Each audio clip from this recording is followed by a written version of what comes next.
Ahoy! Today, Comic Book Resources released an interview with a few people from Multiverses from this year's Comic-Con.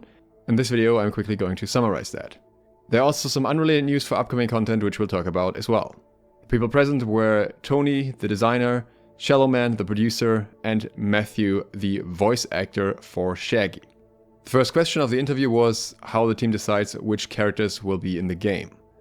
The main point for the team is how can these characters be authentic in the game? Is it possible to bring an authentic version of the character into the game within the framework that they're given? When they think that is the case, then Player First Games approaches Warner Brothers to see if licensing their character is possible, and then Player First Games and Warner Brothers work together to create the characters. The next question was for Shaggy's voice actor, and it was what the process is like for being approached as one of the original voice actors of one of the characters.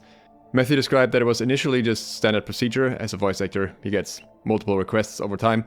It was only later that he realized what he's really proud of and how cool the game is. Generally, he always aims to represent and respect the characters. A bit later, Matthew was also asked what he brings to Shaggy every time and if there's a unifying element.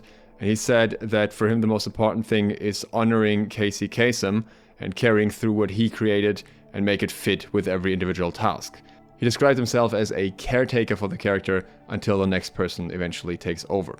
He describes all the Shaggy memes that have happened over the past years as strange yet thrilling, and also recognizes that without those he would probably not have been in the game in the first place. Another question that was asked was when duos or teams became the defining element of the game. This was the case ever since the beginning for Multiverses. And the goal for the characters is not only to be authentic, but to also be cooperative. The example that was given was LeBron, because LeBron, just like in real life, makes his teammates better. In Multiverses, this is especially signified by him being able to pass the ball to his allies and then having other interactions that he can do through that. In response to the question who their dream characters would be, Matthew answered it would be Barack Obama, but keep in mind, Matthew is a voice actor, he has no say or influence on the characters in the game. The producer, Shallowman, said, "We are seeing all the requests and there is more to come." He also pointed out that we shouldn't expect a one-to-one character release list of all the characters that Warner Brothers owns, because some of them might just show up in other forms such as ring-out effects. The interviewer described Multiverses as simple to pick up but hard to master, and he asked what it's like making that type of game. Tony answered that it's important for the game to be easy to pick up because that means more people can enjoy it immediately, which is obviously very important for them. At the same time, they're aiming to have complexity and depth for players who want to invest thousands of hours into the game. A huge factor for this are the cooperative elements. You're not just learning your own character and your enemy, but also interactions with your ally and with your opponent's ally. Overall, they aim for the game to have a smooth and gradual mastery.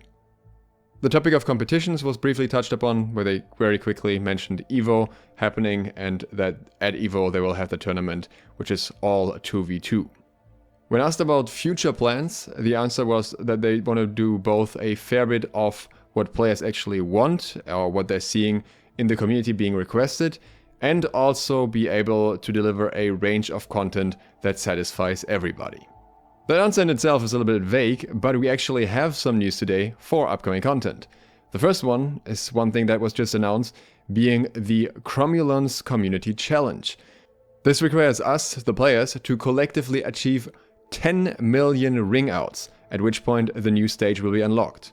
Realistically, this shouldn't be all too difficult considering there are already more than 1.5 million player rankings for solo on itself, so with every match having at least 2 ring-outs, this should be relatively quickly done.